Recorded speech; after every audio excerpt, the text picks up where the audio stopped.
Hello အားလုံးပဲမင်္ဂလာပါတို့ရဲ့ဒီနေ့ကတော့ graphic မုံတဲ့သူကဝါတဲ့သူပေါ့နော် graphic ဘယ်လိုထားရလဲဆိုတာကိုကျွန်တော်လာအောင်မြောက်ပြီးတော့ပြန်နော် okay assist ရဲ့သွားနော်ပြီးဒီကောင်နဲ့နော် graphic ကိုနဲ့လိုက်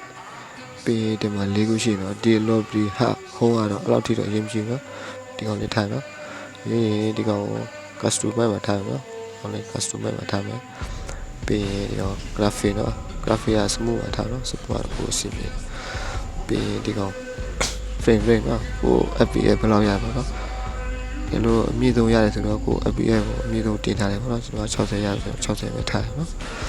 ပြီးဒီကောင်လေးနဲ့နော်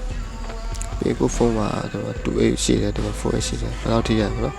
28ရတယ်သူ28ထားပါ4ရတယ်4ရတယ်ကျွန်တော်4ရတော့ကျွန်တော်4ပဲထားတယ်ပြီး power saving နော် power saving ကဒီ save ပဲထားဖို့ကောင်းတယ်နော်ဘာဖြစ်လဲဆိုတော့ဆိုတဲ့ခါကျဖုန်းပူလာရင် fps ကြတော့ပေါ့နော်ဒီ save မှာထားလိုက်နော်ဒါ graphic auto အကျက်ပေါ့နော်ကျွန်တော်ပိတ်ထားတယ်နော် graphic auto မကျက်လို့နော်ကျွန်တော်ပိတ်ထားတယ်ပြီး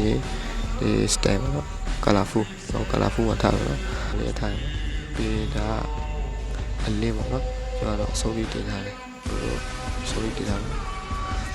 ဒါတော့ဗါလဲဆိုတော့ကိုဖုန်း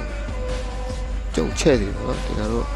အစိုးရတင်ထားတယ်ဆိုတော့ဖုန်း screen ကြုံနေပေါ့နော်Android တွေမှာတော့ဟိုအဆင်ပြေနော်အဆုံးထိတင်ရတယ်နော် Okay အဲ့ဒါ apply နေနော် Okay အားလုံးပဲအဆင်ပြေရပါစေဗျအားလုံးပဲ bye bye ပါ